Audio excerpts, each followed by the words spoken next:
Okay बच्चों, तो last class में हमने एसी के सीरीज और पैरेलल एलसीआर सर्किट सब देख लिए थे। तो एसी सीरीज पैरेलल के बाद अपन समझने वाले हैं आज रेजोनेंस। तो टुडे विल स्टार्ट रेजोनेंस। ठीक है, टुडे विल स्टार्ट रेजोनेंस। चलो बिल्कुल पढ़ाई पर ध्यान। रेजोनेंस क्या होता है समझते हैं। रेजोनेंस एसी सर्किट में हमने पढ़ा है कि जो सर्किट का इंपेडेंस होता है Z, वो हमने निकाला था सीरीज एलसीआर की। अगर बात करूं तो सीरीज एलसीआर में निकाला था R square plus XL minus XC का होल स्क्वायर, इसका रूट। और पैरेलल एलसीआर में हमने निकाला था Z equal to 1/Z equal to 1/R का square plus 1/XC minus 1/XL का होल स्क्वायर। देखो आप सबको पता है मैथ से कि भाई Z दो नंबर के स्क्वायर्स का सम है, तो Z की मिनिमम वैल्यू क्या आएगी? Z की मिनिमम वैल्यू क्या होगी? जब ये दोनों नंबर जीरो होंगे तो जीरो हो सकती है, जीरो से कम तो हो नहीं सकती यहाँ पे Z की वैल्यू। अब रेजिस्टेंस जो सर्किट का है वो तो होगा ही कुछ ना कुछ। किसी भी ऐसी सर्किट में आप जो भी एलिमेंट लगाओ कुछ तो रेजिस्टेंस होंगे वायर्स में। रेजिस्टेंस कभी प्रैक्टिकली जीरो हो नहीं सकता, प्रैक्टिकली रेजिस्टेंस कभी जीरो नहीं हो सकता। तो ये वाला टर्म कभी जीरो होने नहीं वाला। अगर ये टर्म जीरो होने नहीं वाला है तो बचा ये वाला टर्म। यहाँ पे दो चीजों का डिफरेंस है, ये जीरो हो सकता है प्रैक्टिकली, ये वाला टर्म जीरो हो सकता है। अगर ये टर्म जीरो हो गया तो फर्स्ट वाली इक्वेशन में Z की वैल्यू मिनिमम हो जाएगी एंड सेकेंड वाली इक्वेशन में Z की वैल्यू मैक्सिमम हो जाएगी। ये बात समझ में आ रही है? फिर से समझते एक बार अपन। हमने सीरीज एलसीआर सर्किट में Z की वैल्यू पढ़ी थी, पैरेलल एलसीआर सर्किट में Z ये पढ़ा था। Z is dependent on resistance in the circuit, reactances in the circuit. Reactance XL और एक्सी पे डिपेंडेंट है, रेजिस्टेंस आर पे डिपेंडेंट है। किसी भी सर्किट में प्रैक्टिकली रेजिस्टेंस तो जीरो होता नहीं है, तो resistance R can not be zero, can not be zero in any circuit. Practical circuit की बात करें तो रेजिस्टेंस कभी जीरो हो नहीं सकता। तो ये वाला टर्म तो जीरो होगा नहीं, बचा ये वाला टर्म। सेकेंड टर्म में भी जीरो, ये जीरो हो सकता है। जब ये जीरो हो जाएगा सेकेंड टर्म, तो फर्स्ट इक्वेशन में Z हमको मिलेगा मिनिमम एंड सेकेंड इक्वेशन से Z हमें मिलेगा मैक्सिमम। क्या ये समझ में आ रहा है? फर्स्ट टर्म में Z मिनिमम होगा क्योंकि दो चीजों का स्क्वायर का सम है, और सेकंड चीज अगर जीरो हो गई तो Z की मिनिमम वैल्यू आ जाएगी। यानी सेकंड इक्वेशन में क्या होगा, जब ये टर्म जीरो होगा तो 1/Z is minimum, 1/Z minimum तो Z मैक्सिमम हो गया। तो दोनों ही इक्वेशन से हमको समझ में आ रहा है कि जब एक्सएल और एक्सी बराबर होंगे, जब एक्सएल और एक्सी बराबर होंगे तो दिख रहा है कि Z का मिनिमम या मैक्सिमम कुछ लिमिट आ रही है। ठीक है, when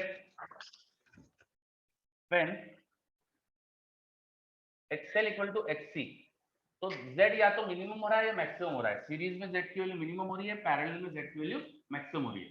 अच्छा, XL इक्वल टू XC का मतलब क्या? XL होता है ओमेगा L, XC होता था 1/ओमेगा C। ये दोनों इक्वल हो सकते हैं क्या? हाँ डेफिनेटली हो सकते हैं। मैं अगर रिएक्टेंसेस को ओमेगा के साथ प्लॉट करूं तो 1/ओमेगा C XC का ग्राफ कुछ ऐसा होगा, XL का ग्राफ कुछ ऐसा होगा, और डेफिनेटली एक पर्टिकुलर ओमेगा ऐसा हो सकता है जिसमें दोनों बराबर हो जाए। ठीक है, उस ओमेगा की वैल्यू कितनी होगी यहां से हम निकाल सकते हैं। That omega is coming out to be 1/√LC। जो हमने LC सर्किट में ऑसिलेशन की एंगुलर फ्रीक्वेंसी पढ़ी थी ना, वही एंगुलर फ्रीक्वेंसी। तो अगर इस एंगुलर फ्रीक्वेंसी का AC सिग्नल लगा दिया जाए सर्किट में, जो AC है उसकी एंगुलर फ्रीक्वेंसी ये हो जाए, तो XL और XC बराबर हो जाएंगे। और एक स्पेशल केस हो रहा है जिसमें Z की वैल्यू या तो मिनिमम आ रही है सीरीज में और पैरेलल में मैक्सिमम आ रही है। इस स्पेशल केस को नाम देते हैं अपन resonance. Here, resonance is just a special condition. Resonance is just a special condition of the AC circuit. एक सिचुएशन है AC सर्किट की। AC सर्किट में सीरीज या पैरेलल जो भी हो, जब हमारा Z अपनी लिमिट पर है, मैक्सिमम मिनिमम जो भी लिमिट है उस पर है, उस सिचुएशन को अपन नाम देते हैं रेजोनेंस। अब तो हम बोल रहा है लेकिन ये तो रेजोनेंस जैसा तो है ही नहीं, वेव जैसा। हाँ तो ऐसा जरूरी थोड़ी कि रेजोनेंस शब्द केवल वेव्स में यूज करेंगे अपन, यहाँ पे यू भी यूज कर लिया हमने, है ना। तो थोड़ा वेट करो, थोड़ा इसका रेजोनेंस का मीनिंग भी कुछ और भी समझ में आएगा। चलो अब फॉर सीरीज एलसीआर, अगर मैं सर्किट में इंपेडेंस Z वर्सेस ओमेगा का ग्राफ बनाऊं, Z वर्सेस ओमेगा का ग्राफ बनाऊं, है ना। सीरीज एलसीआर का जेड ये था, ओमेगा को जैसे से इंक्रीज करेंगे the difference in XL minus एक्ससी, XL और एक्ससी का डिफरेंस पहले देखो ज्यादा था, धीरे धीरे जीरो हो गया, फिर धीरे धीरे फिर बढ़ रहा है। एक्सएल और एक्ससी का डिफरेंस पहले ज्यादा है, धीरे धीरे जीरो, फिर धीरे धीरे फिर बढ़ रहा है। तो जब ये डिफरेंस जीरो है हमें जेड आर मिल जाएगा, और अदरवाइज हमें जेड की वैल्यू ज्यादा मिलेगी, है ना। तो the graph for Z with omega वो कुछ ऐसा होना चाहिए, ऐसा होना चाहिए। एक पर्टिकुलर ओमेगा पे मिनिमम हो जाएगा, जिसपे इसकी मिनिमम वैल्यू हमें मिल रही है सर्किट के रेजिस्टेंस के बराबर। सीरीज एलसीआर सर्किट में जेड वर्सेस ओमेगा ग्राफ कुछ ऐसा दिखना चाहिए, ठीक है। अगर जेड ओमेगा ग्राफ ये है, हम सर्किट में जो भी आरएमएस हम करंट निकालते हैं, जो भी हमारे सर्किट का आरएमएस करंट है, याद करो वो जो भी हमने पोटेंशियल लगाया है बाय जेड लिखते हैं, and Z is minimum, so definitely at this omega, at resonance when omega is 1 upon root LC, Z is minimum, so current is maximum, circuit में मैक्सिमम करंट हो जाएगा। अगर मैं सर्किट के करंट को plot करूं विद ओमेगा, तो मुझे दिखेगा कि करंट मैक्सिमम पहुंच रहा है। कुछ ऐसा ग्राफ मिलना चाहिए मुझको। रेजोनेंस वाले ओमेगा पर 1 अपॉन रूट एलसी पर हमें सर्किट में करंट जो दिख रहा है वो मैक्सिमम मिलेगा। कितना मिलेगा, जेड को आर डाल दो, तो आई मैक्स हो जाएगा V by Z, V by R. तो रेजोनेंस को ये भी बोल सकते हैं अपन, it is the situation in the LCR circuit, series LCR circuit, when the current is maximum, current has the maximum RMS value. Clear. Resonance को ये भी बोल सकते हैं कि रेजोनेंस पे सर्किट में करंट मैक्सिमम होता है, ठीक है। चलो, तो ये हमको समझ में आ रहा है। हम अगर फेज डिफरेंस निकाले, रेजोनेंस से फेज डिफरेंस निकाले, याद करो हमने पढ़ा था 10 पाई, सीरीज में पढ़ा था XL minus XC by R, और एक्सएल एक्ससी तो बराबर है रेजोनेंस पे। रेजोनेंस में क्या होता है, एक्सएल और एक्ससी बराबर देखे थे अपन ने यहाँ पर, है ना। तो इनको अगर मैं इक्वेट कर दूंगा तो पाई क्या जाएगा, 0, ठीक है। इसका मतलब करंट और पोटेंशियल सेम फेज में है, current is maximum and I and V are in same phase. ये भी एक प्रॉपर्टी समझ में आ रही है हमको रेजोनेंस से। रेजोनेंस पे current and potential same phase में आ जाते हैं। अच्छा, एक्सएल माइनस एक्ससी का जो डिफरेंस है, देखो शुरू में एक्ससी ज्यादा था तो ये नेगेटिव आएगा, धीरे धीरे जीरो हो गया, जीरो के बाद फिर पॉजिटिव होने लगेगा डिफरेंस, है ना। और एक्सएल माइनस एक्ससी जब इंफिनिटी जाएगा, एक्सएल माइनस एक्ससी जब इंफिनिटी जाएगा तो पाई पाई बाय 2 होगा। जब एक्ससी इंफिनिटी था, एक्स शुरू में, पाई माइनस पाई बाय 2 होगा। हम अगर पाई वर्सेस ओमेगा का ग्राफ बनाए तो वो भी हम बना सकते हैं, pi versus omega. Initially minus pi by 2 से शुरुआत होगी उसकी, फिर एक पॉइंट पे 0 निकला, प्लस पाई बाय 2 की तरफ टेंड करेगा। तो रेजोनेंस से हमको ये रेजोनेंस वाला ओमेगा, इसको मैंने बोल दिया ओमेगा नॉट, रेजोनेंस वाले ओमेगा को मैंने बोल दिया ओमेगा नॉट, है ना। Let omega naught is 1 upon root LC. तो इस पर मुझे फेज डिफरेंस एकदम 0 दिखेगा, ठीक है। शुरू में माइनस पाई बाय 2 कैसे बोला मैंने, जब ओमेगा टेंडिंग टू 0 है, देखो यहाँ पे जब ओमेगा टेंडिंग टू 0 है तो XC is tending to infinity, this XC is tending to infinity.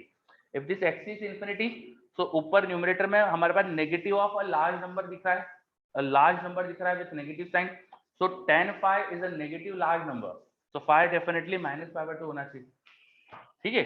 और जब ओमेगा बहुत लार्ज होगा तो एक्सएल बहुत बड़ा हो जाएगा, XL is a large number, so tan phi is a positive large number, then phi is definitely plus pi by 2, ठीक है। तो ऐसा कुछ हमें फेज डिफरेंस से ग्राफ दिख रहा है। अच्छा, रेजोनेंस के पहले, रेजोनेंस से कम फ्रीक्वेंसी पर फेज नेगेटिव है, सर्किट कैपेसिटिव है। यहाँ पर क्योंकि पोटेंशियल पीछे फेज में आ रहा है तो सर्किट कैपेसिटिव है। Omega less than omega naught पर सर्किट इज कैपेसिटिव, और omega greater than omega naught पर सर्किट इज इंडक्टिव। मैंने बताया था पिछली क्लास में कि अगर पोटेंशियल लीड करे करंट से तो अपन बोलते हैं सर्किट इंडक्टिव है, और अगर पोटेंशियल लैग करे करंट से तो सर्किट कैपेसिटिव है। ये समझ में आ रहा है। रेजोनेंस की एंगुलर फ्रीक्वेंसी से कम एंगुलर फ्रीक्वेंसी पे सर्किट कैपेसिटिव होता है और उससे बड़े पे सर्किट इंडक्टिव होता है। ठीक है,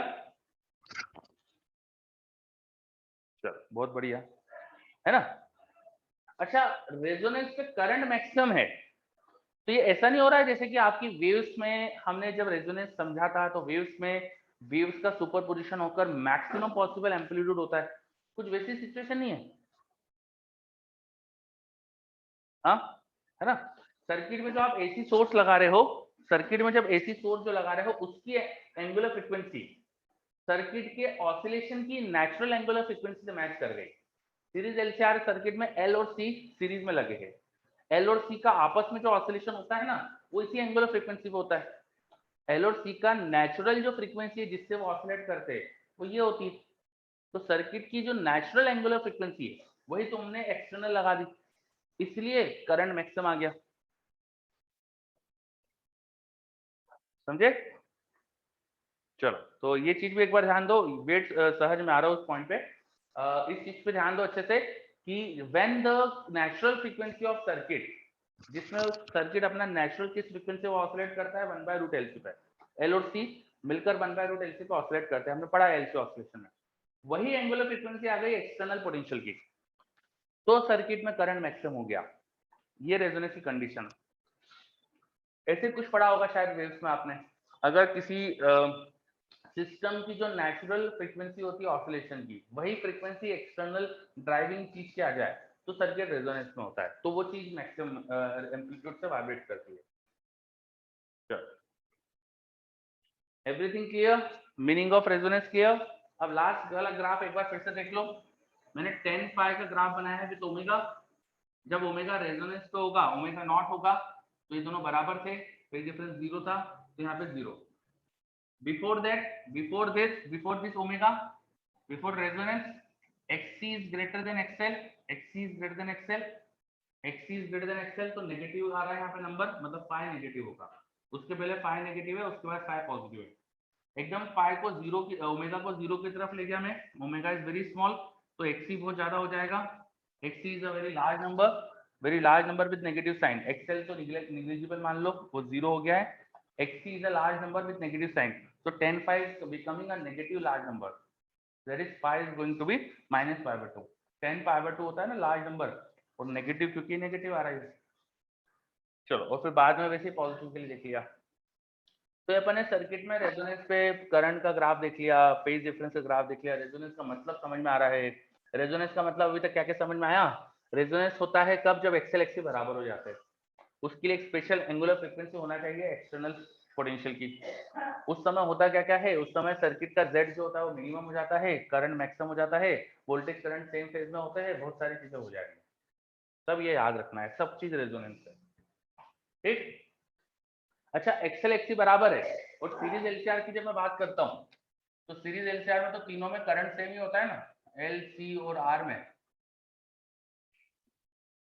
सीरीज एलसीआर में तीनों एलिमेंट में करंट सेम ही होता है, तो इन दोनों का करंट सेम है, तो एग्जैक्टली करंट सेम है, और एक्सएल और एक्सी भी बराबर है, तो इनके इंडिविजुअल पोटेंशियल ड्रॉप भी तो सेम हो जाएंगे। मैग्नीट्यूड देखेंगे आरएमएस पोटेंशियल का, तो सेम ही आएगा।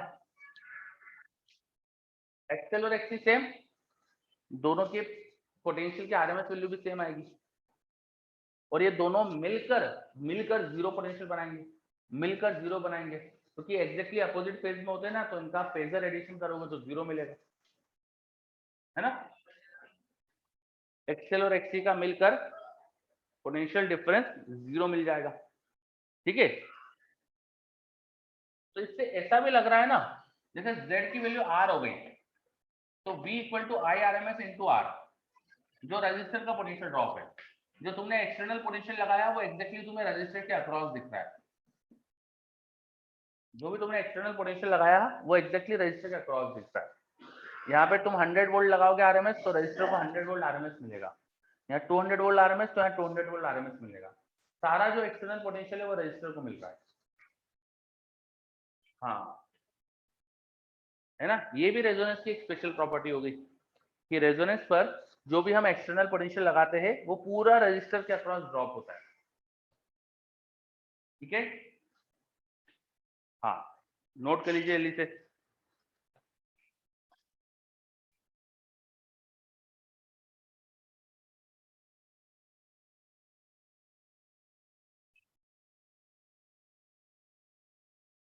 बुराउद्दीन बोल रहा है कैपेसिटर सेल्फ इंडक्टेंस को न्यूट्रलाइज करने के लिए यूज किया जा सकता है। फिर तो हाँ बुराउद्दीन, फिर वैसे मतलब एम क्या है हमारा, मतलब न्यूट्रलाइज करने के लिए, तो न्यूट्रलाइज करना क्यों चाहते हैं अपन, ये भी तो पता हो।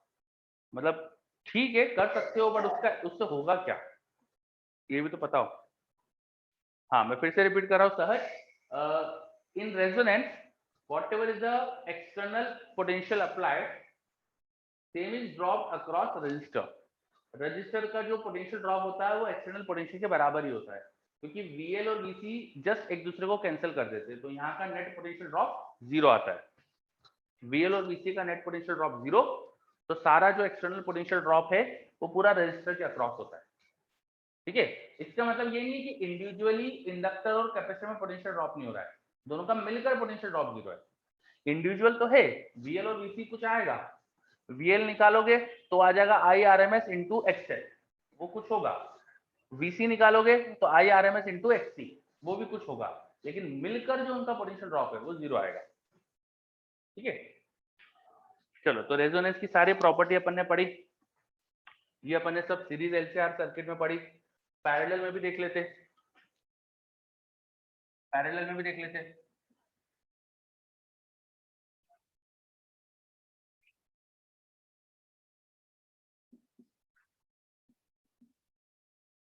पैरेलल LCR सर्किट का Z वो देखो लिखा हुआ था तुम्हारे पास, 1/Z 1/R का स्क्वायर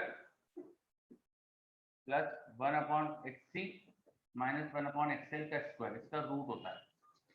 अब रेजोनेंस पे XC और XL बराबर होते हैं, ये तो यहाँ पर भी बोलेंगे अपन। At resonance XL equal to XC, और सर्किट की जो एंगुलर फ्रीक्वेंसी है वो आ जाती है 1/√LC।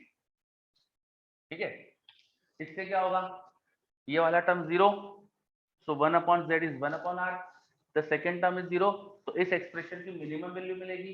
ये एक्सप्रेशन 1/Z है, 1/Z मिनिमम, तो Z मैक्सिमम, यहाँ पर Z मैक्सिमम हो जाएगा।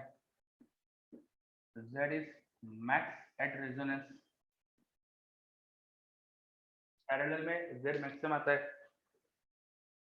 बुराउद्दीन हाँ, इसलिए मत सोचो वैसा कुछ भी। ठीक है, बस अब यहाँ ध्यान दो, Z मैक्सिमम होता है रेजोनेंस पे पैरेलल LCR सर्किट में। अगर Z मैक्सिमम तो करंट मिनिमम आएगा। मैं करंट वर्सेस ओमेगा को प्लॉट करूं अगर, तो कुछ ऐसा होता है, current is minimum at resonance, यहाँ पे V बाय R आ जाता है करंट, Z की वैल्यू सिर्फ R बन जाती है, Z is maximum, maximum Z is equal to R।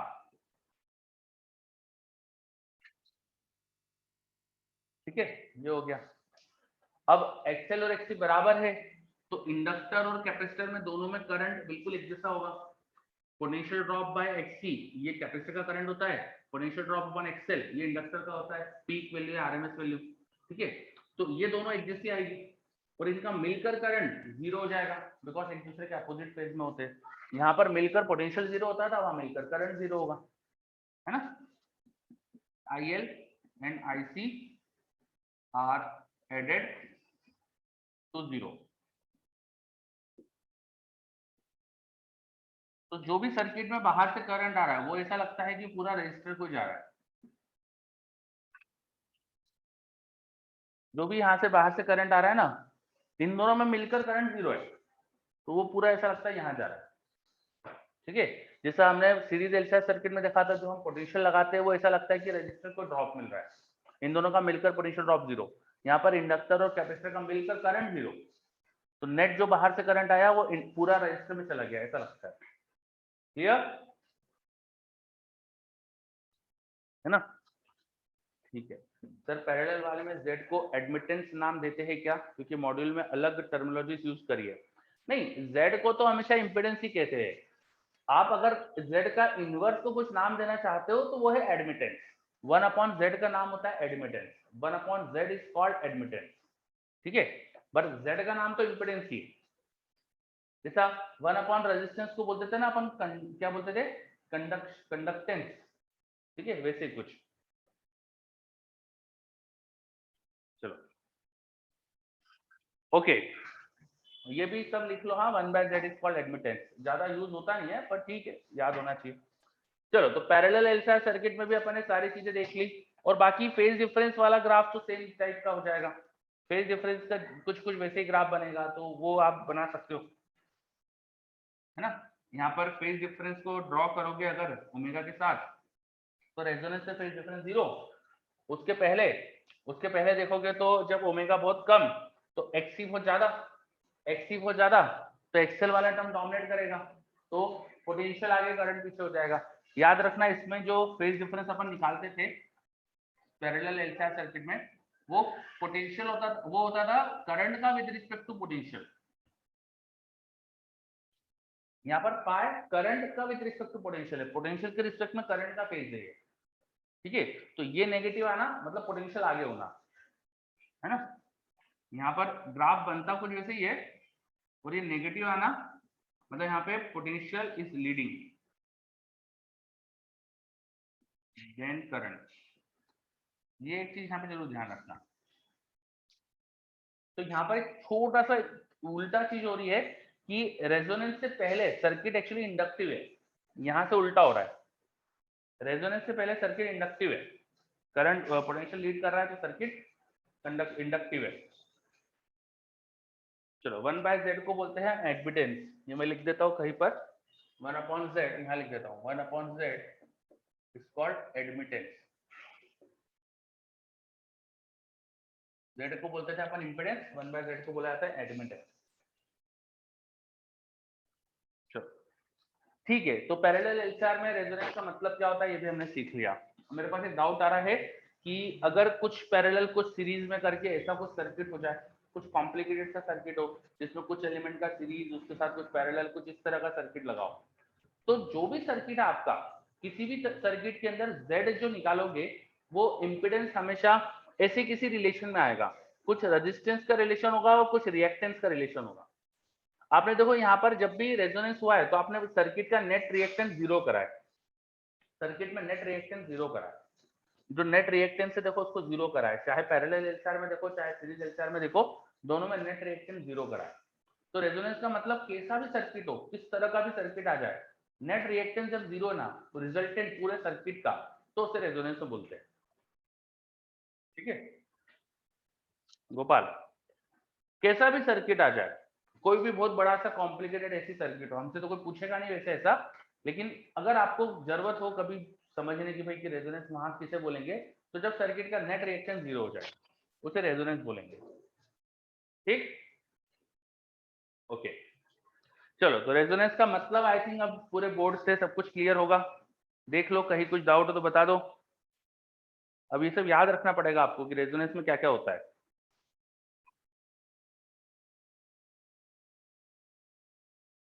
ना।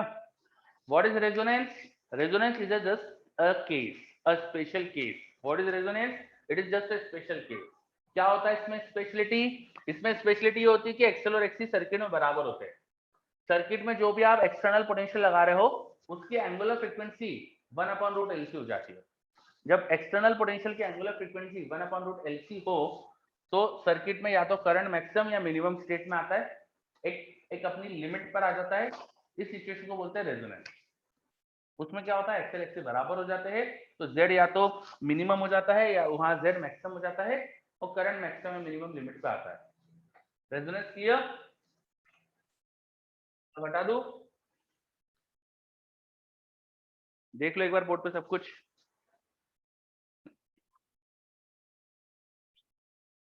ओके ओके, अगर ये क्लियर है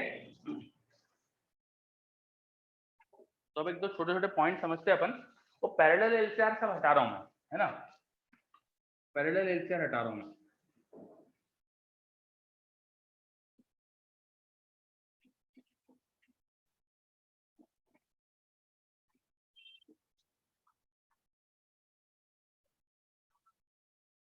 देखो, ये ग्राफ करंट वर्सेस ओमेगा का था, रेजोनेंस पर तो करंट मैक्सिमम है, रेजोनेंस पे करंट मैक्सिमम है। जैसे से ओमेगा को बढ़ाएंगे या कम करेंगे, दोनों ही सिचुएशन में current is dropping, current decrease हो रहा है। ठीक है, करंट डिक्रीज हो रहा है। करंट कम होते होते होते होते जब इतनी वैल्यू पे आ जाए जिससे सर्किट में पावर आधी रह जाए। देखो करंट मैक्सिमम था सर्किट में, तो पावर भी मैक्सिमम आ रही होगी। हर सर्किट में पावर होती है V इंटू आई, हर सर्किट में पावर होती है V इंटू आई। तो यहाँ पर भी पावर V इंटू आई है, करंट मैक्सिमम तो पावर भी ज्यादा आ रही होगी। जब हम करंट ड्रॉप करेंगे तो पावर भी रिड्यूस होगी। तो ओमेगा को बढ़ाने या कम करने से सर्किट में जो पावर है वो रिड्यूस होने लगती है। एक ऐसी लिमिट आएगी ओमेगा की जब पावर आधी हो जाएगी, उस समय करंट क्या होना चाहिए? अगर पावर हाफ हो गई, पावर अगर हाफ हो गई तो करंट मैक्सिमम बाय रूट 2 होना चाहिए। यहाँ पर जो करंट की वैल्यू आना चाहिए वो अपनी मैक्सिमम वैल्यू का बाय रूट 2 होना चाहिए। यहाँ पर करंट जो होना चाहिए वो आई मैक्स बाय रूट 2 होना चाहिए। क्यों ऐसा क्यों बोल रहा हूँ मैं? बिकॉज आपको पता है कि किसी रजिस्टर की बात करूं अगर मैं, तो रजिस्टर की पावर होती है आई स्क्वायर हाफ, वो आई के स्क्वायर पर डिपेंड करती है। अगर पावर हाफ तो करंट बाय रूट 2 होना चाहिए।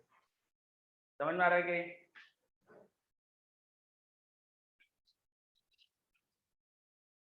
वो एंगुलर फ्रीक्वेंसीज जहां पर पावर हाफ होगी उस समय करंट मैक्सिमम का बाय रूट 2 टाइम होना चाहिए। Because power is I square R, power is dependent on I square, so if power is becoming half I should be I by root 2। ठीक है, तो पहले तो ये चीज समझो कि जब सर्किट में मैक्सिमम पावर से आधी पावर कंजम्पशन होता है तब करंट मैक्सिमम वैल्यू का बाय रूट 2 हो जाना चाहिए। ठीक है, अंशुल बोल रहा है अभी सिर्फ रेजिस्टेंस की पावर की बात कर रहे हैं ना? नहीं बेटा, मैं पूरी पावर की बात कर रहा हूँ, सर्किट में जो पूरी पावर कंजम्पशन हो रहा है उसकी बात कर रहा हूँ। ठीक है, अब वो अब मैं आई स्क्वायर आर क्यों बोल रहा हूँ, इसमें प्रॉब्लम आ रही है। जब पूरी चीज की पावर की बात कर रहे हो तो 3 एलिमेंट है, तो थोड़ा शांति रखो, अपन पढ़ेंगे अभी पावर में बताऊंगा, इसमें आई स्क्वायर आधी आएगी, है ना? थोड़ा सा वेट करो, ठीक है, थोड़ा सा वेट करो sir. But then R net भी तो इंक्रीज हो जाएगा ना। हाँ वेट करो ना अंशुल, उसके लिए मैं प्रूव कर दूंगा आपको कि करंट आधा ही, करंट बाय रूट 2 ही होगा जब पावर आधी होगी। थोड़ा सा वेट करना पड़ेगा उसके लिए, पावर अभी पढ़ेंगे वहां मैं बता दूंगा।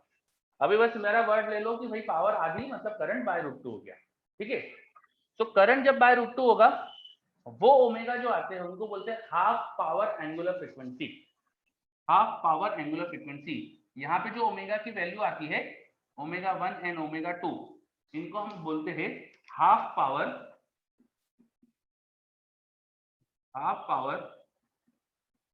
Angular frequency. यहाँ जो फ्रीक्वेंसीज की वैल्यू होगी, ओमेगा को 2 पाई से डिवाइड करोगे तो फ्रीक्वेंसी आ जाएगा, उसे बोलते हैं half power frequency. Half power frequency, तो वो एंगुलर फ्रीक्वेंसीज जिन पर पावर आधी हो जाती है मैक्सिमम की, उन्हें कहा जाता है half power angular frequency.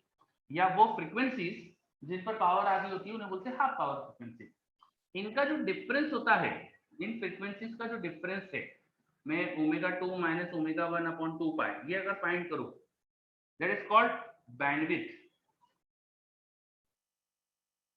Bandwidth,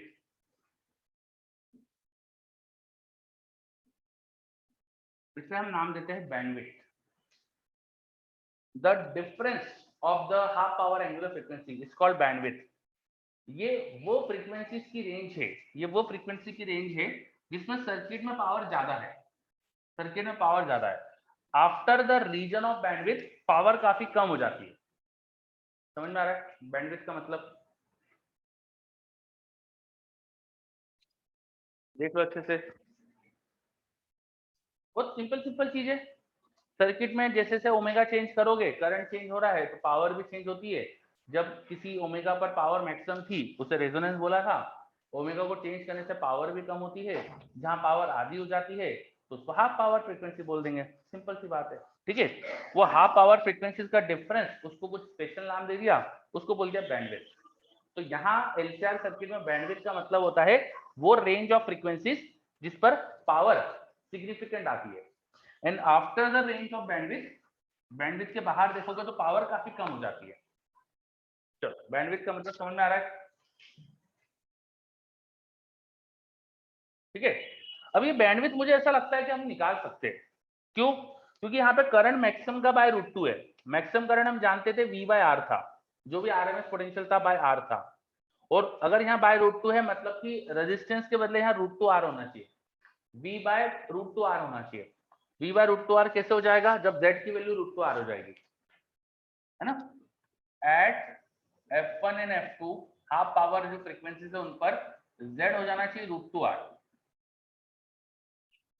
अगर Z की जो मिनिमम वैल्यू आ रही थी वो R थी, तो जस्ट ω1 ω2 पे √2R हो जाना चाहिए। Z जब √2R होगा तभी करंट बाय √2 हो रहा होगा। सही बात है क्या? देखो ये अच्छे से।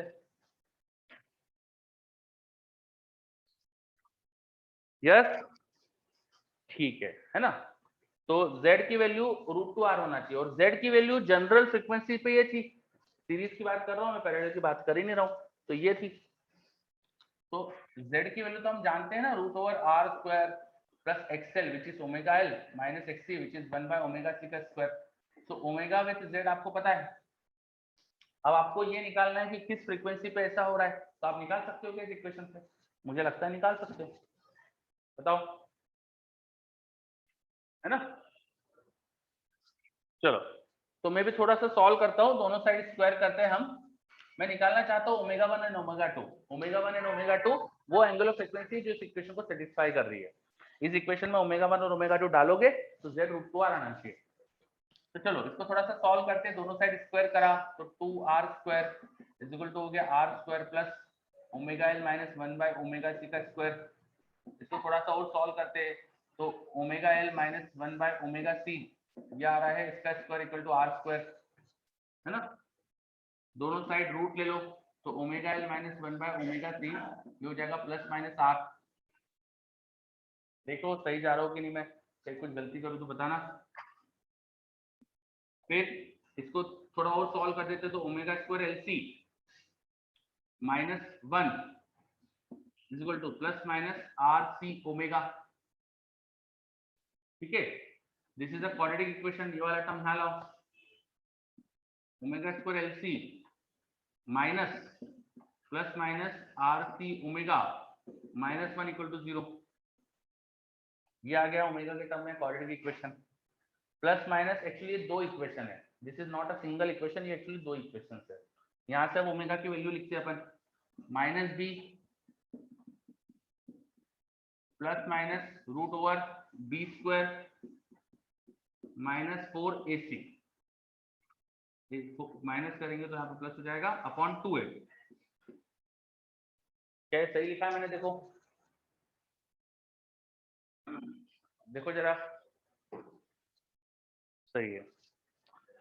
तो अब जरा ध्यान से देखो, आरसी से ये टर्म ज्यादा है, आरसी से ये टर्म ज्यादा है, this term is more than RC. तो यहाँ पे जो माइनस साइन है उसको मैं डिस्कार्ड कर दूंगा। क्यों? ओमेगा नेगेटिव आ जाएगा। आएगा क्या? ये माइनस साइन को डिस्कार्ड कर दूंगा, बिकॉज माइनस साइन लेने से यहाँ पे ओमेगा नेगेटिव आ जाएगा। नेगेटिव ओमेगा का कोई सेंस नहीं है ना, उसको डिस्कार्ड कर देते हैं अपन। ठीक है, तो टेकिंग ओनली पॉजिटिव साइन, जो क्वाड्रेटिक के रूट्स आए ना उनमें से एक रूट को मैं डिस्कार्ड कर रहा हूँ। ये एक्चुअली 4 रूट्स थे, 2 क्वाड्रेटिक इक्वेशन थी यहाँ पर, 2 क्वाड्रेटिक इक्वेशन के 4 रूट्स लिखे मैंने। उनमें से हर एक क्वाड्रेटिक के एक एक रूट को मैं हटा रहा हूँ, हर एक क्वाड्रेटिक का एक एक रूट जो माइनस से आएगा वो हटा रहा हूँ। तो उसके बाद मेरे पास बचेगा omega equal to plus minus RC plus √/R² plus 4LC upon 2LC। अब डेफिनेटली ये दो रूट दिख रहे हैं, तो जो बड़ा वाला होगा जिसको मैंने ω2 बोला है वो होगा, जो छोटा वाला होगा वो ω1 आएगा। तो ω1 ω2 मिल गए तुमको। देखो मिल गए क्या? प्लस साइन के साथ आ जाएगा ω2, माइनस साइन के साथ ω1 आ जाएगा। ठीक है, अब उनका डिफरेंस भी तो निकाल सकते हो अगर वो मिल गए तो मुझे बैंडविड्थ भी तो बता सकते हो आप क्या आएगी, बताओ कितनी आएगी बैंडविड्थ? 1/2π के साथ क्या लिखूं मैं, बताओ? डिफरेंस ऑफ ओमेगा क्या आएगा, बताओ? R/L, यस, है ना। डिफरेंस ऑफ ओमेगा क्या आ रहा है इनका? R/L। तो बैंडविड्थ आ जाती है R/L।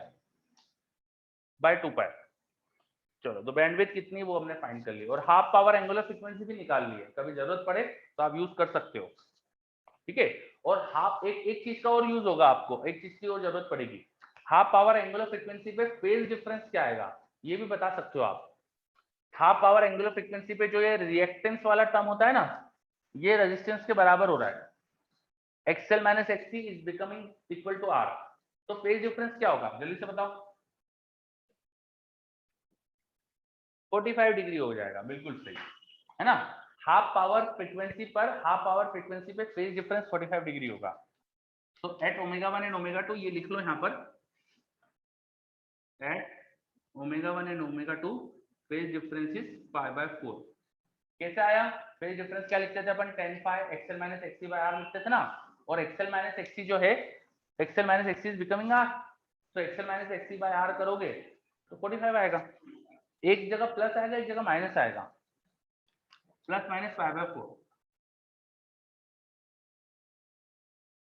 After omega inductive circuit होता है तो इंडक्टिव में पॉजिटिव आएगा, बिफोर ओमेगा कैपेसिटिव होता है तो वह नेगेटिव आएगा।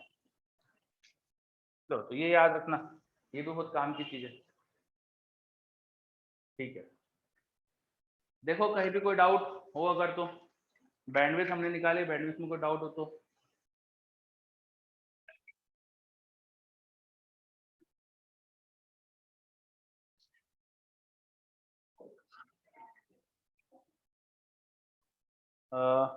गगनदीप पूछ रहा है ओमेगा 1 नेगेटिव, नहीं बेटा ओमेगा 1 नेगेटिव थोड़ी है, या माइनस साइन के साथ लोगे तो ये वाला टर्म तो पॉजिटिव है ना, which is larger than RC, तो पॉजिटिव आएगा, ओमेगा 1 नेगेटिव नहीं आएगा। ठीक है, और ओमेगा 1 पे फेज नेगेटिव आएगा, हाँ नेगेटिव फेज होगा, ये बात सही है। ठीक है, ओमेगा 1 पे फेज नेगेटिव होगा। ठीक है, बैंडविड्थ निकाल दिया अपन ने। अब बैंडविड्थ के बाद एक और चीज मुझे बतानी है आपको,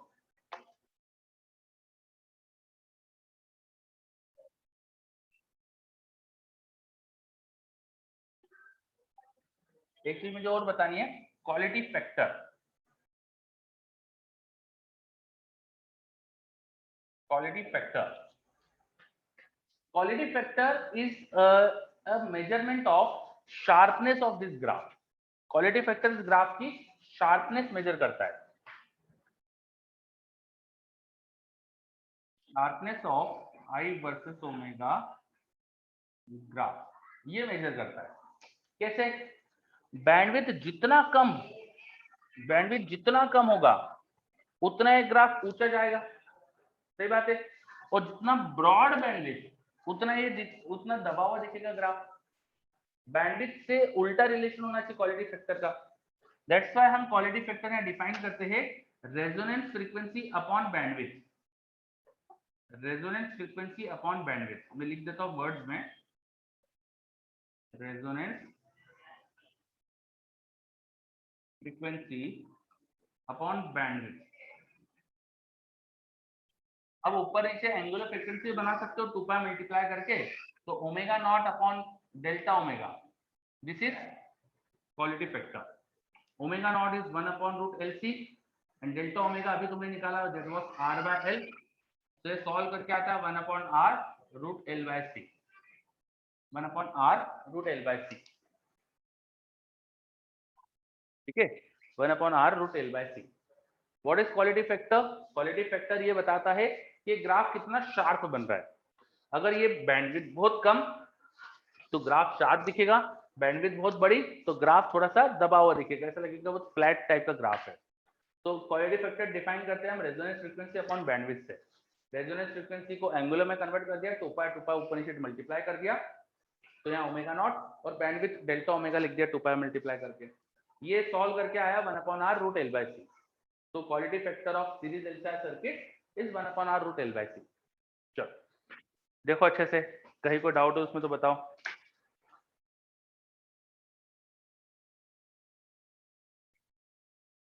कहीं कुछ भी डाउट है क्या इसके अंदर?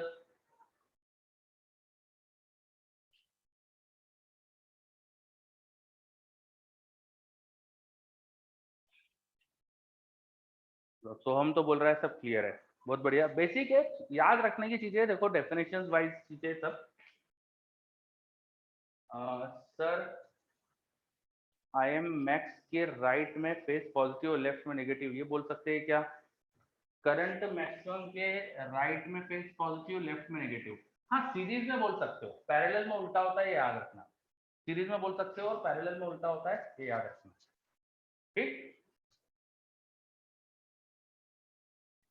चलो आगे। अब एक चीज और समझो, एक चीज और समझिए यहाँ पे, ओमेगा नॉट अपन डेल्टा ओमेगा। मान लो मैंने ओमेगा नॉट की वैल्यू सब्स्टिट्यूट नहीं करी, डेल्टा ओमेगा होता है आर बाय एल, वो लिख दिया। तो ऊपर देखो क्या हो गया, omega naught into L upon R. What is this? This is XL. और एक्सएल किस वाली एंगुलर फ्रीक्वेंसी का है? ओमेगा वाली का, ओमेगा नॉट का, जो रेजोनेंस पे होती है। इसको मैंने ओमेगा नॉट बोला था, याद करो। तो XL at resonance upon R, quality factor ऐसे भी अपन डिफाइन करते हैं, XL at resonance upon R. और रेजोनेंस पे एक्सएल और एक्सी बराबर होते हैं, इसको आप एक्सी बाय आर में लिख सकते हो। एक ही बात है,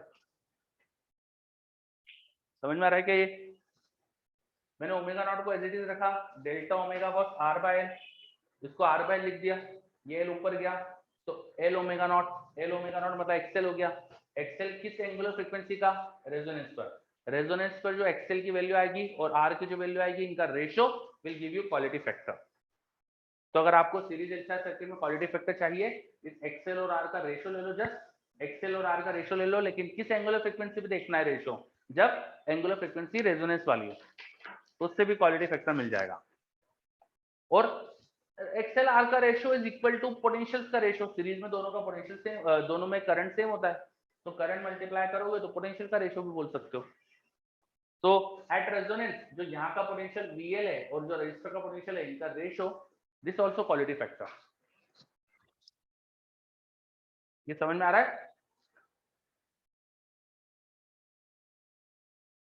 ओके चलो, बहुत सारी चीजें पढ़ी अपन ने, थ्योरी चल रही है काफी देर से। तो रेजोनेंस का मतलब क्या होता है? रेजोनेंस एक स्पेशल कंडीशन का नाम है। What is resonance? कुछ नहीं, एक स्पेशल केस होता है। क्या खासियत होती है इसके अंदर? इसमें एक्सएल और एक्सी बराबर हो जाते हैं।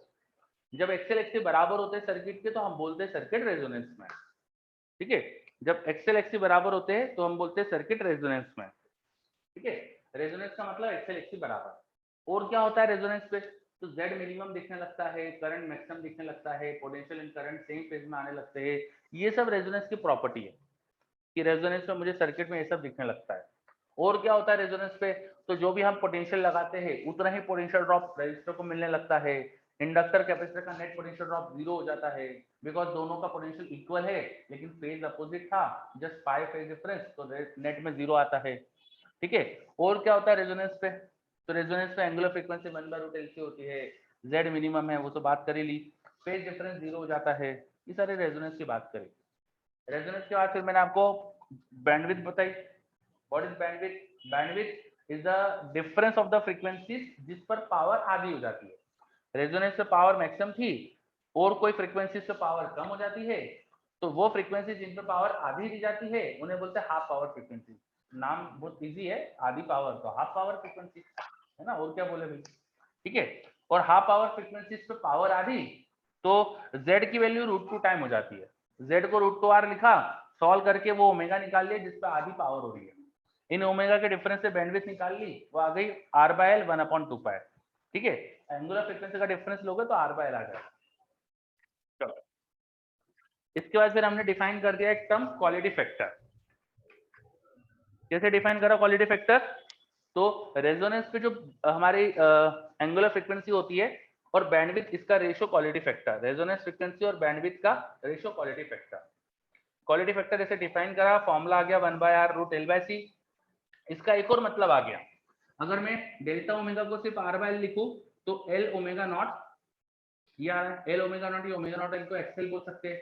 तो XL at resonance upon r या एक्ससी एट रेजोनेंस अपॉन r, इनका रेशियो एक्सएल या एक्ससी रेजोनेंस पे इक्वल होते हैं, तो एक्सएल या एक्ससी और r का ratio is also quality factor. Quality factor is also the ratio of potential drop of inductor and resistor at resonance. Resonance पे इनके पोटेंशियल्स का रेशियो भी क्वालिटी फैक्टर है। और क्वालिटी फैक्टर क्या बताया था? ग्राफ कितना शार्प है। जितना क्वालिटी फैक्टर ज्यादा, ये ग्राफ की पीक ऊंची दिखेगी और थोड़ा पतला दिखेगा, क्वालिटी फैक्टर कम तो वो फ्लैट दिखेगा।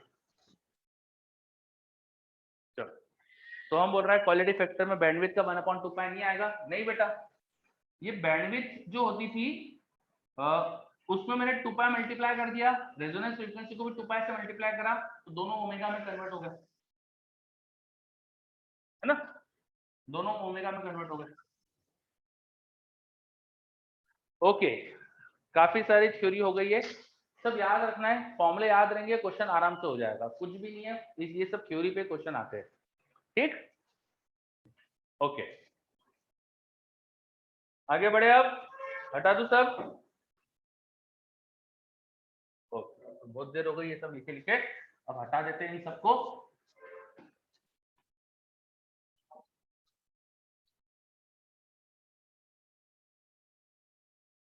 थोड़ा एसी चैप्टर है ना, पढ़ाने में टाइम नहीं लगता, थोड़े थोड़े सा कॉन्सेप्ट है, मतलब सब कुछ हो जाता है 2-3 लेक्चर में, तो पूरा थ्योरी करा दो, टाइम लगता है थोड़ा सा प्रैक्टिस करने में, है ना। तो चीजों को याद करने के लिए थोड़े क्वेश्चन करो तो ऑटोमेटिक सब याद हो जाएगा। वैसे भी मैं तो हमेशा आपको बोलता हूँ कि कोई भी चैप्टर थ्योरी पढ़ने से पूरा नहीं होता, जब तक क्वेश्चंस नहीं करो कोई चैप्टर कंप्लीट नहीं हुआ। ओके, अब हम समझते पावर। आप लोगों ने मेरे से पूछा था कि मैं ऐसा कैसे बोल दे रहा हूँ कि करंट आधा, पावर आधी होने के लिए करंट बाय √2 करना है, तो वो क्यों था वो मैं बताता हूँ आपको। ठीक है, हाँ, चलो, गोपाल बोल रहा है सर एसी दिखता ही नहीं तो थोड़ी दिक्कत आ रही है, डीसी इजी था।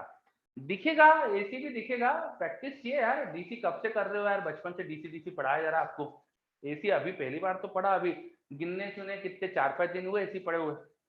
ठीक है, टाइम तो दो चीजों को, सब आसान होती है टाइम के साथ। चलो, अब अपन पावर के बारे में बातें करते हैं। और एनी सर्किट और any element the power is defined as उसका पोटेंशियल डिफरेंस क्या है इनटू उससे करंट कितना फ्लो कर रहा है, ये प्रोडक्ट से पावर मिलती है। मान लो पोटेंशियल एसी में आपने लिया तो उसकी पीक वैल्यू वी नॉट है, उसको sine omega t plus plus initial phase 0 मान लिया, और करंट मान लेते हैं कि फेज, पोटेंशियल मान लो फेज में आगे थे और करंट मान लेते हैं कि इनिशियल फेज 0 है।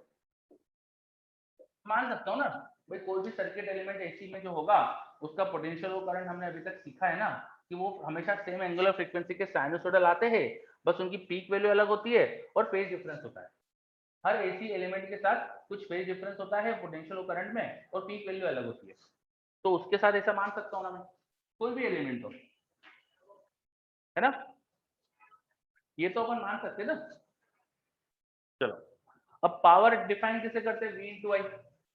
तो एसी सर्किट में पावर इनका प्रोडक्ट करो, प्रोडक्ट करोगे तो V naught I not sine omega t plus five into sine omega T, ये आ जाएगा। अब साइन सी साइन डी ऐसा कुछ शायद फॉर्मूला पढ़ा है आपने, साइन ए साइन बी ऐसा कुछ पढ़ा होगा, क्या पढ़ा है बताओ जरा मुझको, two sine A sine B जैसा कुछ पढ़ा है क्या,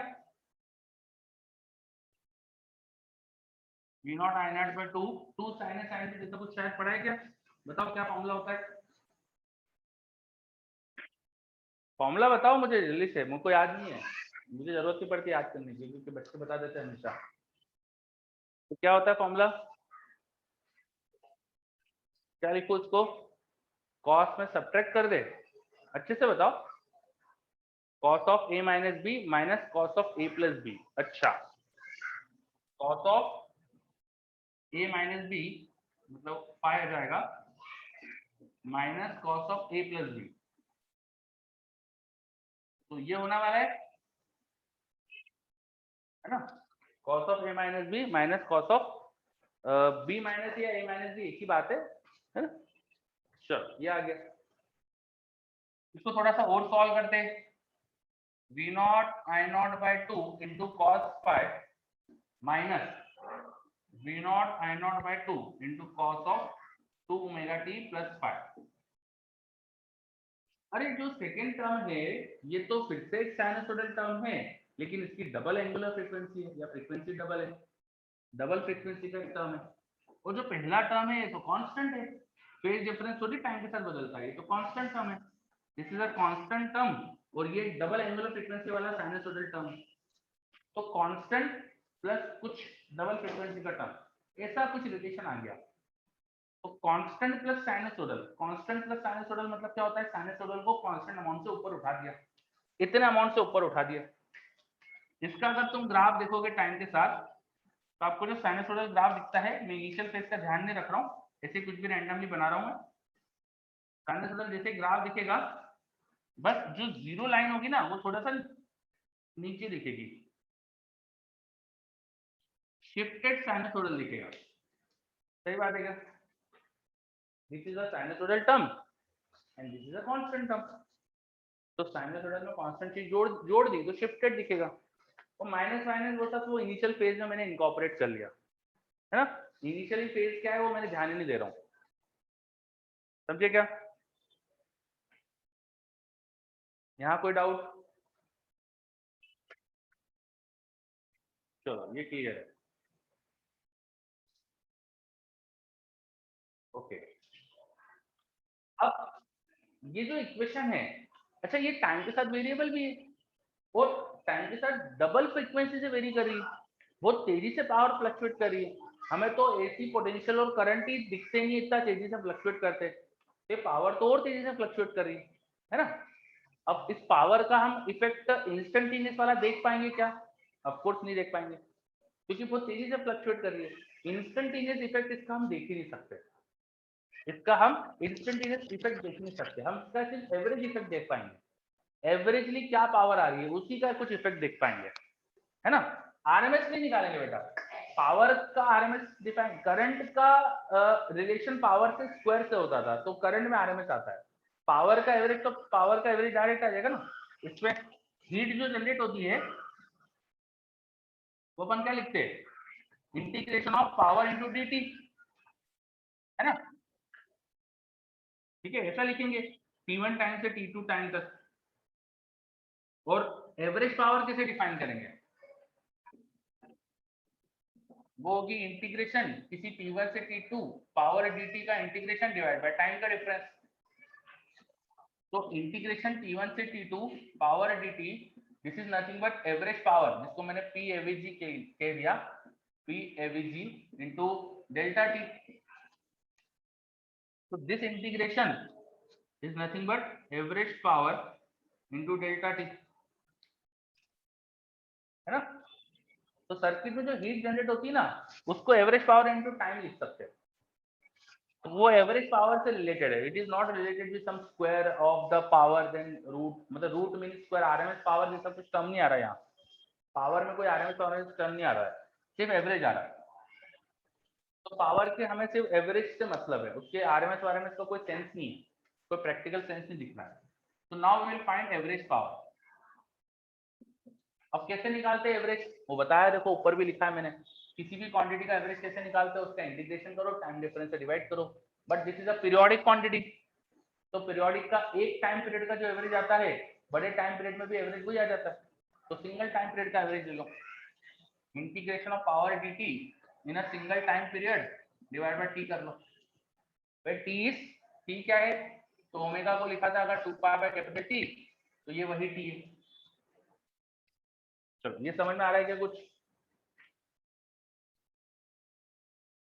इसमें आरएमएस की जरूरत नहीं है, पहली चीज तो ये समझा अपन ने, है ना गगनदीप, इसमें कोई आरएमएस की जरूरत नहीं है, इसमें बस नॉर्मल एवरेज निकाल के अपना काम हो जाएगा, ठीक है। चलो नॉर्मली एवरेज निकालते हैं। अब पहला ये दो चीजों का डिफरेंस का एवरेज लेना है, तो मैं निकाल ही देता हूँ ना, तो लॉजिक हो जाएगा। पावर की वैल्यू रखो और एवरेज निकालो, 1/t इंटीग्रेशन 0 से t, पावर का एक्सप्रेशन रखो पूरा, v naught I naught by 2 into cos 5 minus v naught on I naught by 2 cos 2 omega t plus phase into dt, ये आएगा, ठीक है। नाउ ये टर्म एक कांस्टेंट टर्म है इनटू dt, इसका इंटीग्रेशन जो होगा वो आ जाएगा v naught r / 2 cos phi into t, dt का इंटीग्रेशन t और लिमिट लगा के कैपिटल T आ जाएगा, है ना। Second term v naught I0/2, अब cos वाला टर्म है वो भी डबल एंगुलर फ्रीक्वेंसी का, उसका एक टाइम पीरियड में हमें इंटीग्रेशन करना है, जीरो हो जाएगा। एक टाइम पीरियड में कॉस का area under the curve zero होगा, तो सेकंड टर्म जीरो हो जाएगा। समझ में आ रहा है क्या, है ना। चलो ये t से यहाँ डिवाइड कर दो, तो ये आ गया v naught I0/2 into cos phi. ये मैं ना इतना मेहनत करने वाला नहीं था, ये तो मेरे को पता नहीं क्या हुआ, मैंने आज इतनी मेहनत कर दी। लेकिन मैं हमेशा क्या करता हूँ, यहाँ पे देखो दो चीजों का डिफरेंस का हमें एवरेज लिखना है, तो दोनों के एवरेज का डिफरेंस वो भी सेम चीज आती है। ये कांस्टेंट चीज, इसका एवरेज यही आएगा, और कॉस वाले टर्म का एवरेज जीरो, वो डायरेक्ट लिख देता था हमेशा, तो डायरेक्ट भी लिख सकते हो आप। दो चीजों के डिफरेंस का एवरेज लेना है तो दोनों के एवरेज का डिफरेंस लिख दो, कांस्टेंट चीज का एवरेज वही आ जाएगा और कॉस वाले टर्म का एवरेज जीरो हो जाएगा, डायरेक्ट भी लिख सकते थे। ठीक है, तो एवरेज पावर मिल गई हमें कितनी आती है। अब ये पाई क्या था, phase difference between potential and current, और ये बाय टू को √2 अलग कर दो, इसको ऐसा लिख देते हैं v0/√2 I0/√2 into cos phi. v0/√2 मतलब Vrms, I0/√2 मतलब Irms इंटू कॉस फाई। ये एवरेज पावर का एक्सप्रेशन आ गया। v इंटू आई जैसे एक्सप्रेशन आ गया ना, बस एक फैक्टर और मल्टीप्लाई हो रहा है, पावर में एक फैक्टर और मल्टीप्लाई हो रहा है। पावर में क्या फैक्टर मल्टीप्लाई एक्स्ट्रा होता है, कॉस फाई, इसको नाम दे दिया पावर फैक्टर। क्या बोल दिया इसको, पावर फैक्टर। कुछ तो बोलना है इसको, कुछ नाम देना है, तो पावर फैक्टर नाम दे दिया। कॉस फैक्टर को, कॉस फाई को पावर फैक्टर बोल दिया। क्यों बोला पावर फैक्टर, अरे पावर में एक फैक्टर जैसा है इसलिए पावर फैक्टर बोल दिया, कोई दिमाग नहीं, ऐसे ही बस बोल दिया, है ना, इतना ही लॉजिक है इसका। तो what is power factor, cos phi. क्या समझ में आया ये। एवरेज पावर कैसे लिखते हैं, Vrms Irms कॉस फाई, है ना। चलो अच्छा, किसी भी सर्किट में कॉस फाई कैसे निकालेंगे, फाई का है फेज डिफरेंस। जैसे सीरीज एलसीआर सर्किट की बात करें तो tan फाई होता था XL - XC/R। हमें मैक्सिमम सीरीज के क्वेश्चन आते हैं, पैरेलल के कम आते हैं, इसलिए पैरेलल की कम बातें करेंगे, सीरीज की ज्यादा करेंगे। तो tan phi is XL - XC/R, इसे यूज करके cos फाई निकालो तो आ जाएगा R/Z, where Z is √R² plus XL - XC का होल स्क्वायर, है ना। tan होता है परपेंडिकुलर अपॉन बेस, cos होता है बेस अपॉन हाइपोटेन्यूस, तो base is R and hypotenuse is going to be squares का सम का रूट Z। cos फाई की वैल्यू R/Z आती है, तो अगर वो मैं यहाँ लिख दूं, देखो Vrms को मैं लिख सकता हूँ जो भी सर्किट में करंट फ्लो कर रहा है into Z into Irms into cos phi R/Z। तो आप देखो क्या आ रहा है, this is nothing but Irms जो भी सर्किट में फ्लो हो रहा है उसका स्क्वायर इंटू R। ये आ रही है ना सर्किट की एवरेज पावर।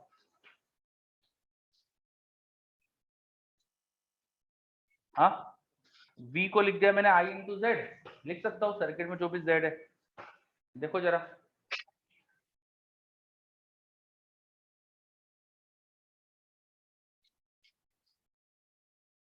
हाँ, तो सोहम बोल रहा है खुदा पहाड़ निकली चुईया, है ना। इतना सब कुछ करा, वो ले दे के आके गया I²R, ले दे के आके गया I²R। तो याद रखना बहुत आसान है, एवरेज पावर ऐसी सर्किट में भी I²R ही आती है। अच्छा, सिर्फ आर ई पे क्यों डिपेंडेंसी है, एक्सेल और एक्सी पे डिपेंडेंसी क्यों नहीं है, एक्सेल और एक्सी का टर्म क्यों नहीं आया यहाँ पर, तो वो इसलिए नहीं आया, एक्सेल और एक्सी के लिए फाई जो होता है वो देखो 90 होता है, उनमें पोटेंशियल और करंट के बीच में फेज डिफरेंस 90 डिग्री होता है। तो एक्सेल और एक्सी का जो इंस्टेंट जो पावर कंजम्पशन आएगा ना एवरेज, वो जीरो आएगा। एक्सेल और एक्सी का पावर कंजम्पशन जीरो आएगा, पावर इन एक्सेल और एक्सी वो जीरो आती है। क्यों? क्योंकि उनका फाई 90 होता है, if phi equal to 90 degree. तो इंडक्टर और कैपेसिटर कोई एवरेज पावर कंज्यूम नहीं करते, जो भी पावर सर्किट में कंजम्पशन होता है वो सिर्फ रेजिस्टेंस पे ही होता है, इसलिए एवरेज पावर रेजिस्टेंस वाली दिख रही है हमको यहाँ पे। बोलो समझ में आ रहा है आपको? तीनों एलिमेंट की अपनी अपनी पावर निकालो, रेजिस्टेंस जो पावर कंजम्पशन कर रहा है वही सर्किट की पावर आएगी, बिकॉज बाकी दो एलिमेंट की एवरेज पावर 0 कंज्यूम होती है। ठीक है,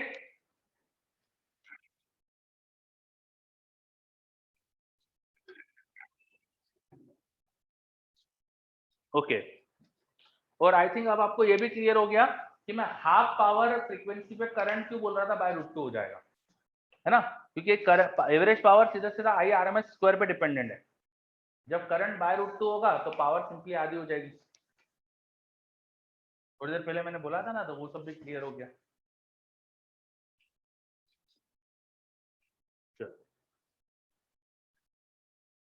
ओके,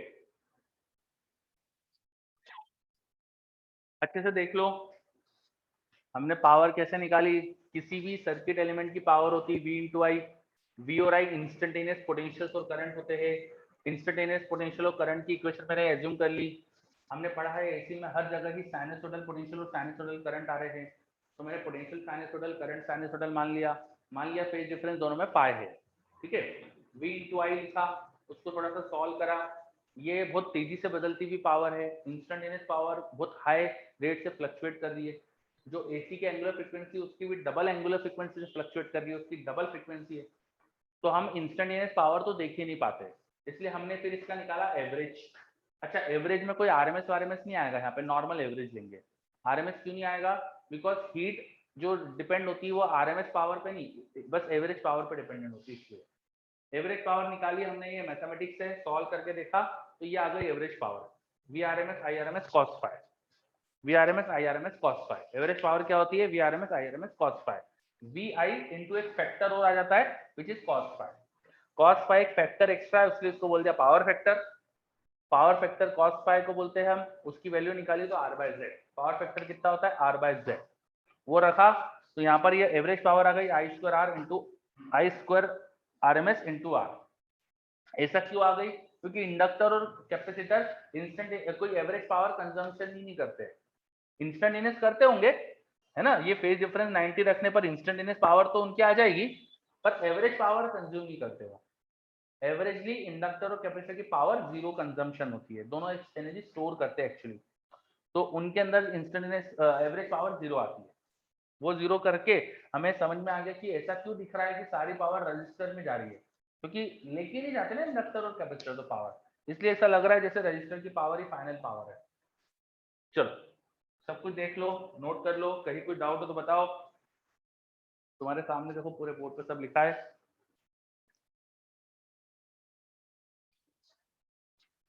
अब एसी के क्वेश्चन में कोई पावर भी पूछ ले तो भी निकाल सकते हैं हम तो। सर्किट में जो आरएमएस करंट है बस वो निकालो, उसका स्क्वायर इंटू आर कर दो, या V R M S I R M S पता है तो V R M S I R M S into cos phi कर लो।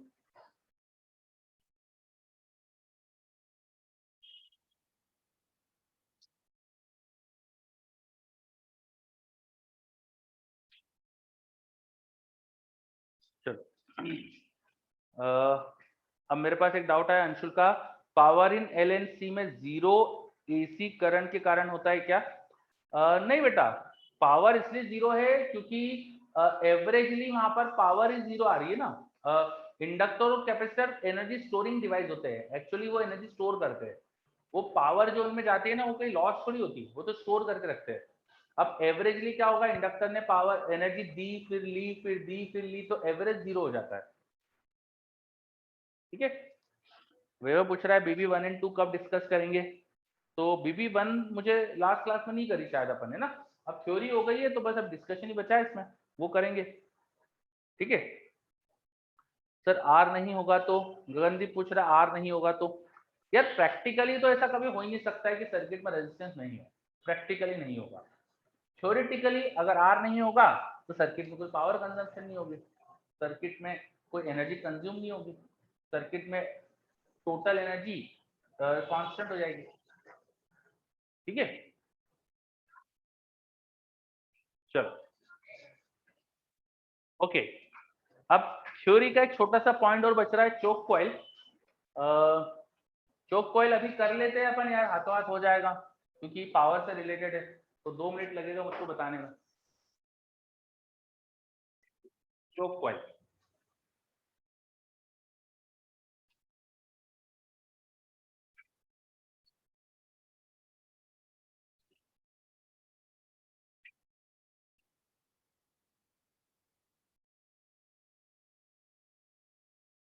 देखो choke coil is nothing but a nearly ideal inductor of high inductance।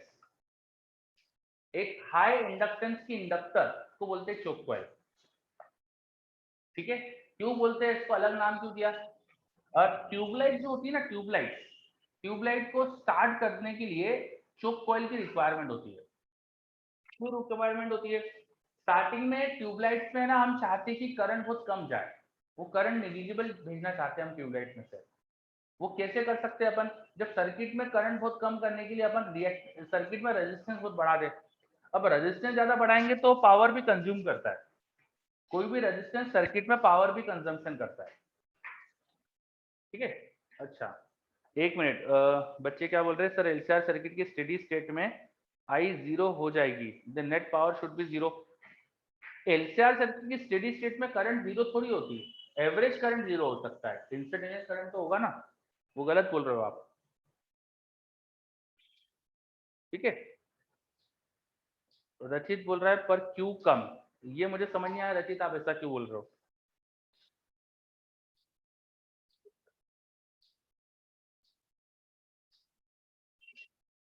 चलो, और tubelight में, एक minute sir, उस अच्छा sir, but after long time we consider open circuit with capacitor, Yash Vardhan, ठीक है। रचित स्टार्टिंग में कम करंट क्यों चाहिए? हाँ वेट करते हैं 2 मिनट, शांति, पूरी चीज समझो तो सही। अभी स्टार्टिंग ही करिए, पूरी चीज समझ लो, अभी आ जाएगा आपको सब। देखो, तो मैं बता रहा था ट्यूबलाइट में हम चाहते हैं शुरुआत में करंट कम जाए, वो क्यों कम जा रहे हैं वेट करो, समझ में आएगा थोड़ी देर में। करंट कम करने के लिए आप सर्किट का रिएक्टेंस बढ़ा सकते हो, रेजिस्टेंस नहीं बढ़ाओगे क्योंकि रेजिस्टेंस बढ़ाने से पावर ज्यादा कंजम्पशन होने लगता है। हम चाहते हैं हमारे डिवाइसेस एनर्जी इफिशिएंट हो, कम से कम पावर कंजम्पशन करे, तो करंट कम रखने के लिए रिएक्टेंस बढ़ा देते हैं, रिएक्टेंस बढ़ाते हैं, कैपेसिटेंस नहीं बढ़ाते। बच्चे सोच रहे होंगे कैपेसिटेंस बढ़ा के भी तो हो सकता है, लेकिन कैपेसिटेंस के साथ कुछ प्रॉब्लम है, अभी देखेंगे अपन। देखो ट्यूबलाइट में होता क्या है, पहले ये भी समझ लो। एक ट्यूबलाइट में बेसिकली एक ग्लास ट्यूब में हमने दो फिलामेंट लगा दिए, एक ग्लास ट्यूब में हमने दो फिलामेंट लगा दिए।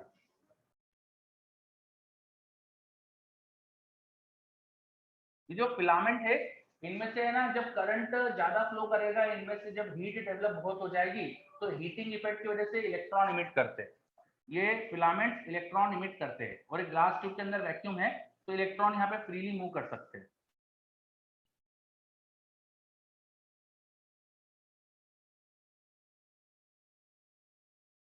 देखो ये होता है सर्किट पूरा उसका ट्यूबलाइट का, this is circuit of tubelight. ये तुम्हारा बटन है ना, मान लो ये तुम्हारा बटन था,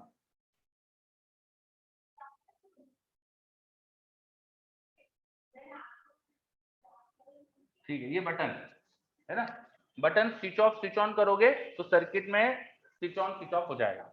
this is starter, this is starter, ध्यान दीजिए जल्दी से, टाइम कम है। तो क्या होता है, जब बटन स्विच ऑफ स्टेट में, सर्किट में कोई करंट नहीं कुछ नहीं है, तुमने सर्किट स्विच ऑन करा, सर्किट स्विच ऑन करा, जैसे सर्किट स्विच ऑन करोगे तो ये मान लो कि ये इंडक्टर नहीं थी, मान लो इंडक्टर नहीं थी, तो एसी पोटेंशियल की वजह से इस सर्किट में करंट आना चाहता है, लाइक दिस, एसी पोटेंशियल की वजह से इस सर्किट में करंट आना चाहता है, लाइक दिस, है ना, ऐसा सर्किट में करंट आना चाहता है, ठीक है। अब वो जो करंट आएगा सर्किट में, वो इन फिलामेंट को हीटअप करने लगेगा, गर्म करने लगेगा। जैसे फिलामेंट से करंट जाएगा उनमें हीट डेवलप होगी, और हीट की वजह से, हीट जो आ रही है उनके अंदर, उसकी वजह से, हीट की वजह से धीरे धीरे धीरे करके गर्म होके वो फिर बाद में इलेक्ट्रॉन इमिट कर सकती है। एक बार यहाँ से इलेक्ट्रॉन इमिशन हो जाए, उसके बाद हम चाहते हैं कि करंट यहीं से जाए। इलेक्ट्रॉन जब एमिशन स्टार्ट हो जाएगा तो यहाँ के इलेक्ट्रॉन इधर जाके और यहाँ के इलेक्ट्रॉन इधर जाके करंट लेके जा सकते हैं सर्किट के अंदर। सर्किट में यहाँ करंट प्रोड्यूस हो सकता है, वहां से करंट जाए और फिर नीचे से करंट नहीं जाए, इसके लिए यहाँ पर हम लगाते हैं स्टार्टर। स्टार्टर का काम क्या होता है? स्टार्टर में एक बायमेटेलिक स्ट्रिप होती है, स्टार्टर में होती है बायमेटेलिक स्ट्रिप। वो बायमेटेलिक स्ट्रिप जब ठंडी होती है तो वो ज्वाइन हो जाती है, जब वो कूल होती है तो ज्वाइन हो जाती है। ठंडी बायमेटेलिक स्ट्रिप ये ज्वाइन हो जाती है, ज्वाइन होने से क्या होगा? ये सर्किट कंप्लीट हो जाएगा। लेकिन जैसे ये थोड़ी सी गर्म हुई, ये थोड़ी सी गर्म हुई, तो बायोमेटेलिक स्ट्रिप यहाँ स्विच ओपन कर देती है। तो बायोमेटेलिक स्ट्रिप यहाँ पर ये जो स्टार्टर है वो क्या करता है? शुरू में सर्किट को यहाँ स्विच ऑन स्टेट में रखता है, तो करंट यहाँ से ऐसा फ्लो करता है लाइक दिस। सर्किट में ऐसा करंट फ्लो करता है लाइक दिस। जैसे तुम थोड़ी देर बाद देखते हो तो स्टार्टर बायोमेटेलिक स्ट्रिप गर्म होने से सर्किट यहाँ से ब्रेक कर देती है, तो फिर यहाँ से करंट नहीं जाता, यहाँ से करंट नहीं जाता, इसके अंदर ही फिर करंट फ्लो होता है। इस तरह से सर्किट में करंट फ्लो होता है। अब क्योंकि एसी है तो करंट की एक फिक्स डायरेक्शन तो है नहीं, यहाँ के इलेक्ट्रॉन उधर जाएंगे तो करंट इधर आ जाएगा, यहाँ के इलेक्ट्रॉन इधर जाएंगे तो करंट उधर चले जाएगा। आप यहाँ पोटेंशियल डिफरेंस अल्टरनेटिंग लगा रहे हो तो कभी इधर इलेक्ट्रिक फील्ड कभी उधर इलेक्ट्रिक फील्ड, तो इलेक्ट्रिक फील्ड की डायरेक्शन के हिसाब से इलेक्ट्रॉन की डायरेक्शन चेंज होती रहती है चलने की। ठीक है, तो कभी भी ट्यूबलाइट जब चालू हो जाती है ना, उसके बाद जो बीच में गोल गोल सी चीज है वो निकाल लो स्टार्टर, कोई फर्क नहीं पड़ता, वो चालू ही रहती है, क्योंकि उसका कोई काम ही नहीं बाद में, शुरू में काम है बस। समझे क्या? है ना? ये तो देखा होगा ना, आजकल एलईडीज आती है, आजकल की बात नहीं कर रहे अपन, ट्यूबलाइट्स की बात कर रहे हैं। तो ट्यूबलाइट में स्टार्टर वगैरह देखा होगा शायद। हाँ, और स्टार्टर नहीं लगा हो तो, स्टार्टर नहीं लगा हो तो चालू नहीं होगी ट्यूबलाइट। ये स्टार्टर नहीं लगा हो तो ट्यूबलाइट कभी चालू नहीं हो सकती। उसके लिए जुगाड़ करते हैं फिर वो, शायद पता नहीं तुमने करी हो कि नहीं, जहां स्टार्टर लगता है ना वहां पर एक तार लगाते हैं और धीरे से तार को टच करके हटाते, टच करके हटाते, है ना? चलो, बचपन में देखा होगा वो, एक एक जहां स्टार्टर कभी खराब हो जाए तो स्टार्टर जिस लोकेशन पे लगता है, एक तार लेके आओ मेटल का, उसको एक एक कोना ऐसा लगाओ, दूसरे कोने को यहाँ टच करके हटाओ, ऐसे तो घिसते हैं ताकि कांटेक्ट बने छूटे, कांटेक्ट बने छूटे, तो हो सकता है कि थोड़ी सी देर में वो चालू हो जाए ट्यूबलाइट, है ना? पुरानी ट्यूबलाइट में करा होगा ऐसा। हाँ, चलो, और कभी कभी ट्यूबलाइट चालू नहीं होती तो स्टार्टर शेक भी करते हैं, स्टार्टर, बहुत सारी चीजें हैं। हाँ हाँ, बस अब चलो, बस बस शांति शांति, अब थोड़ा ध्यान इधर आ जाओ, थोड़ा यहाँ वापस समझ लो। चोक का अभी तक फंक्शन नहीं समझा अपन ने, तो चोक का काम क्या है यहाँ पर? देखो, ये जो चोक कॉइल है ना, एक इंडक्टर है जस्ट। इंडक्टर क्या होगी कि शुरू में करंट को अचानक कभी बढ़ने नहीं देगी, शुरू में करंट अचानक कभी बढ़ने नहीं देगी। ये जो स्टार्टर है इसमें भी कोई बहुत हेवी रेजिस्टेंस होता नहीं है, और यहाँ पर तो कोई रेजिस्टेंस है ही नहीं वैक्यूम में। जो शुरू में करंट है वो देखो ऐसे फ्लो कर रहा है लाइक दिस, स्टार्टिंग में करंट कुछ ऐसे फ्लो कर रहा है, स्टार्टर लगा देता हूं मैं, स्टार्टिंग में सर्किट में करंट ऐसे फ्लो कर रहा है। तो ये जो कॉइल्स है ना, इनमें बहुत ज्यादा करंट अगर शुरू में आ जाएगा तो बेचारी जल जाएगी, अगर बहुत ज्यादा करंट आ जाए इनके अंदर तो वो जल सकती है। इनको जलने से बचाने के लिए, जैसे तुमने स्विच ऑन करा सर्किट, कभी भी इनमें ज्यादा करंट अचानक से आना नहीं चाहिए, तो वो ज्यादा करंट को कम रखने के लिए हम चोक यूज करते हैं। कैपेसिटर यूज करेंगे तो क्या प्रॉब्लम होगी कि कैपेसिटर शुरू में लगता है शॉर्ट सर्किट जैसा, तो शुरू में करंट को अलाउ करता है, हम ये नहीं चाहते, हम चाहते हैं कि शुरू में करंट अलाउ ही नहीं, इसलिए हम लगाते हैं इंडक्टर। इंडक्टर शुरू में करंट को ज्यादा आने नहीं देती, करंट को धीरे धीरे बढ़ने देती है, हम वही चाहते हैं कि यहाँ पे करंट धीरे धीरे बढ़े, तो एक कॉइल्स के अंदर करंट धीरे धीरे बढ़ेगा तो धीरे धीरे हीटअप होगी। समझे? ओके, चलो, और एक बार ट्यूबलाइट चालू हो जाए उसके बाद क्या होगा, यहाँ लगातार इलेक्ट्रॉन चलते रहेंगे। अब ये जो ग्लास ट्यूब होती है उसमें फ्लोरोसेंट मटेरियल की कोटिंग होती है, तो जब भी उससे इलेक्ट्रॉन टकराते हैं इट बिकम्स ब्राइट, तो ग्लास ट्यूब चमकने लगती है। तो ये ग्लास ट्यूब जो चमक दिखती है वही हमको रूम में रोशनी देती है। तो अंदर से फ्लोरोसेंट मटेरियल कोटिंग होता है जिसपे इलेक्ट्रॉन टकराने से लाइट डेवलप होती है, उससे हमको लाइट दिखती है रूम में। ठीक है, चलो, तो ये स्टार्टर का अपन ने कॉन्सेप्ट पढ़ लिया, चोक कॉइल का कॉन्सेप्ट पढ़ लिया, चोक का यूज क्या है, यहाँ पर करंट को कम रखने का यूज है चोक कॉइल का, है ना। रेजिस्टेंस लगाओगे तो हीट बहुत डेवलप करेगा वो, तो इसलिए रेजिस्टेंस नहीं लगाते, चोक कॉइल लगाते। चलो अब टाइम ओवर हो चुका है अपना, तो अपन रुकते हैं। अब नेक्स्ट क्लास में आगे की चीजें पढ़ेंगे। एसी पूरा हो चुका है, सारे बिगिनर बॉक्स होमवर्क में आपके सब करके लाओ। नेक्स्ट क्लास पहले इसका डिस्कशन पे देंगे अपन पूरा, ठीक है। इसका डिस्कशन करेंगे, कुछ एससीबी करके ले आओ तो उसके क्वेश्चंस कर लेंगे, जहां भी क्वेश्चंस मिले आप करके रखाओ। क्वेश्चंस का डिस्कशन करेंगे और फिर मुझे छोटी छोटी कुछ चीजें पढ़ाना है, वो मैं पढ़ाऊंगा। ये चीज करेंगे नेक्स्ट क्लास में, और नेक्स्ट क्लास से नया चैप्टर चालू नहीं करेंगे अभी, ठीक है। चलो, और रेस तो मैंने शायद पहले ही भेज दी है एसी की। एसी की रेस तो आई थिंक पहले भेज चुका हूँ आपको मैं, भेज चुका हूँ ना। हाँ, तो वो रेस भी करना स्टार्ट कर दो। असाइनमेंट में आज भेजूंगा आपको एसी का एक, वो भी स्टार्ट कर दो। ईएमआई का जो भी काम बचा है पहले वो जल्दी से पूरा करो, ठीक है। चलो बच्चों, मिलते हैं नेक्स्ट क्लास में, बाय सबको।